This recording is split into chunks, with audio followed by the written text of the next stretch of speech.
August 30th, 1997. Ritz Hotel, Paris, 11:47 p.m. Princess Diana sat alone in her hotel suite, a pen in her hand and blank hotel stationery in front of her. In less than 2 hours, she would get into a car that would crash in the Alma Tunnel, killing her instantly. But she didn't know that yet. What she did know was that she felt uneasy, anxious, like something terrible was about to happen. So she did what any mother would do. She wrote letters to her sons. 2 letters, one for William, 15 years old, one for Harry, 12 years old. Letters they were supposed to read when they turned 18. Letters filled with her love, her wisdom, her fears, and her final wishes for them. But Diana never finished those letters, and they were found on her body the night she died, bloodstained and incomplete. This is the story of Diana's farewell letters to her sons, the words she wrote in her final hours, and the heartbreaking reason William and Harry never received them. August 30th, 1997, 10:15 p.m., the Ritz Hotel. Diana had just returned from dinner with Dodi Al-Fayed at a restaurant near the Champs-Élysées. The paparazzi had been relentless all evening, chasing their car, shouting questions, taking photographs through the restaurant windows. Dodi had handled it well, but Diana felt exhausted. She just wanted peace. She wanted to go home to London and see her boys. "I'm going to my room for a bit," Diana told Dodi. "I need some quiet time." "Of course, I'll see you later." Diana went upstairs to her suite. She poured herself a glass of water, kicked off her shoes, and sat by the window looking out at the Paris night.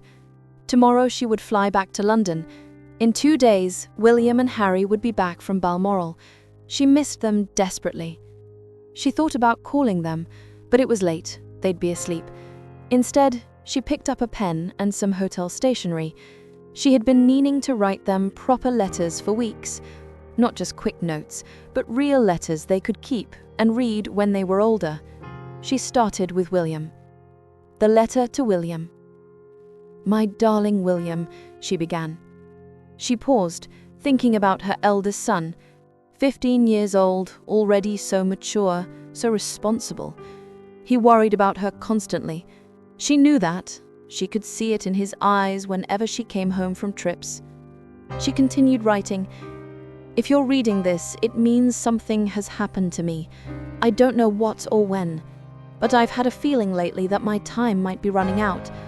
I hope I'm wrong.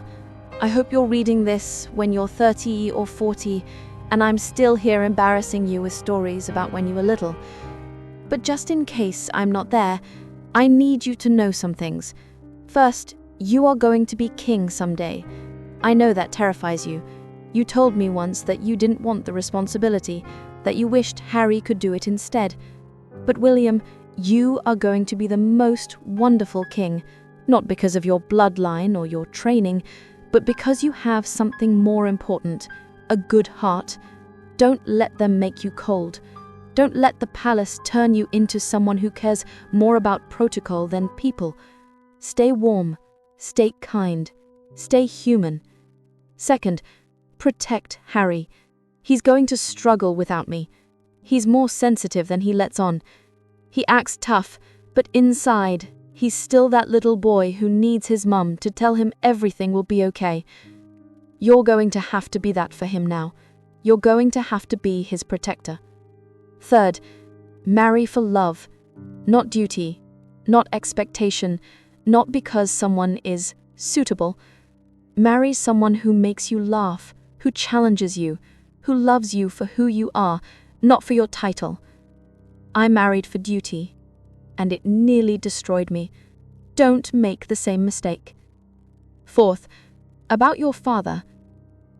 Diana stopped writing. She stared at those words for a long time. What should she say about Charles?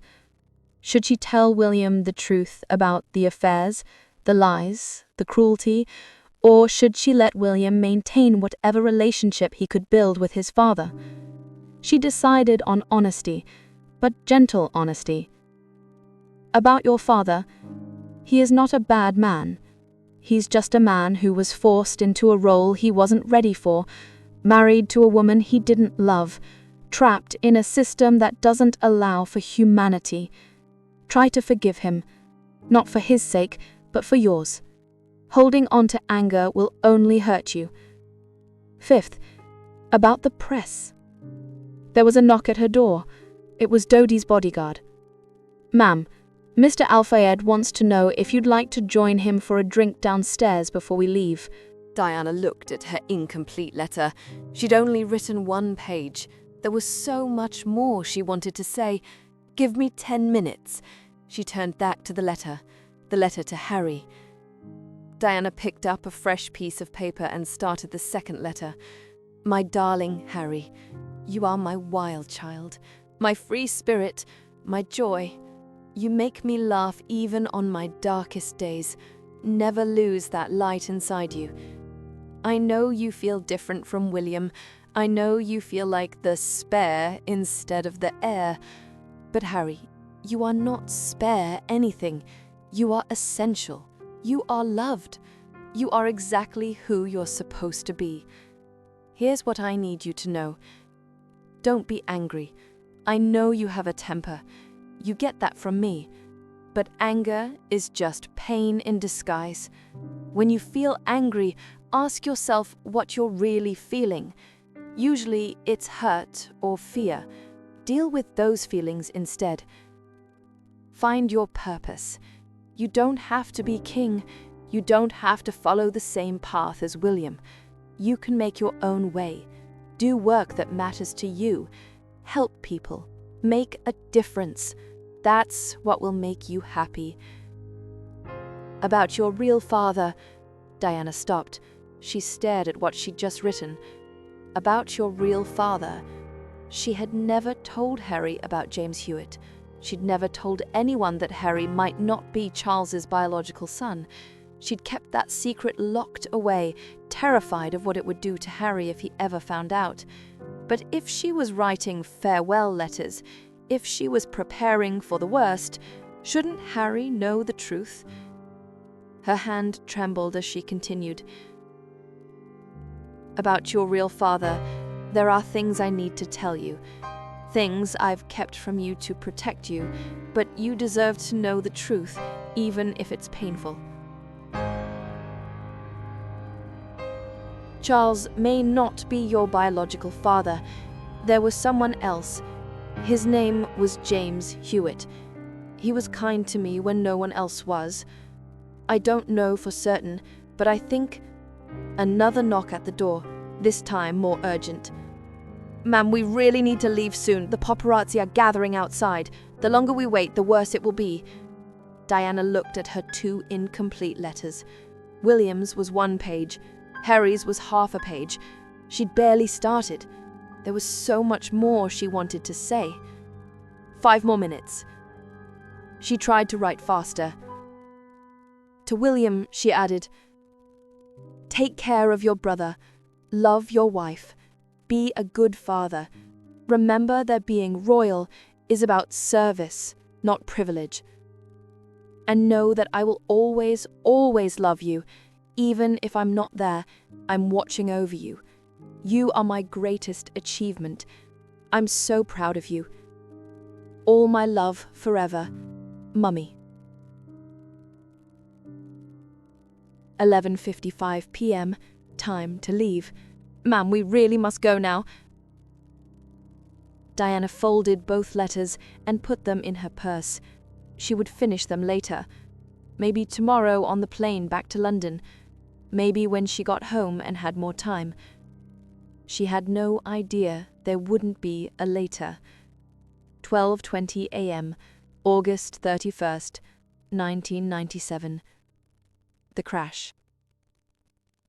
25 minutes after leaving the Ritz Hotel, the Mercedes carrying Diana and Dodi crashed in the Alma Tunnel. Henri Paul, the driver, was killed instantly. Dodi was killed on impact. Diana was critically injured. Her purse was thrown from the car in the crash, landing several feet away. Inside were the 2 incomplete letters to William and Harry. French emergency responders arrived at 12:32 a.m. They found the letters among Diana's scattered belongings. One of the paramedics picked them up, saw they were addressed to William and Harry in Diana's handwriting, and carefully placed them in an evidence bag. Diana died at 4 a.m. at PDA Salpêtrière Hospital. The letters were logged as personal effects and sent with her body back to London. September 1st, 1997. The palace receives Diana's effects. When Diana's personal effects arrived at Buckingham Palace, officials went through everything carefully. They found her jewellery, her clothes, her identification, and the 2 letters. Sir Robert Fellows, the Queen's private secretary, read both letters. His face went pale. "These cannot be given to the princes." "But sir, they're addressed to them, they're from their mother." "I understand that, but these letters are incomplete. They're confusing. William's letter tells him to marry for love and questions his father's character. Harry's letter, there are crossed out sections, unfinished thoughts. This would only cause them more pain. What should we do with them? Seal them, put them in the royal vault. Perhaps when the boys are older we can revisit this, but not now, not when they're grieving." The letters were placed in a sealed envelope marked "Not to be opened without authorization from Her Majesty the Queen." They were locked away in the royal vault at Windsor Castle. William and Harry never received them. September 6th, 1997. Diana's funeral. At Diana's funeral, William and Harry walked behind their mother's coffin, not knowing that she had written them farewell letters in her final hours, letters telling them she loved them, letters filled with advice and wisdom, letters that might have helped them through their grief. Years later, William told an interviewer, "I wish I had one more conversation with her, one more chance to hear her voice, to ask her advice. There's so much I want to ask her." He had no idea that his mother had tried to give him exactly that, a final message, a final piece of guidance, but it had been kept from him. 2021. Harry discovers the letters exist.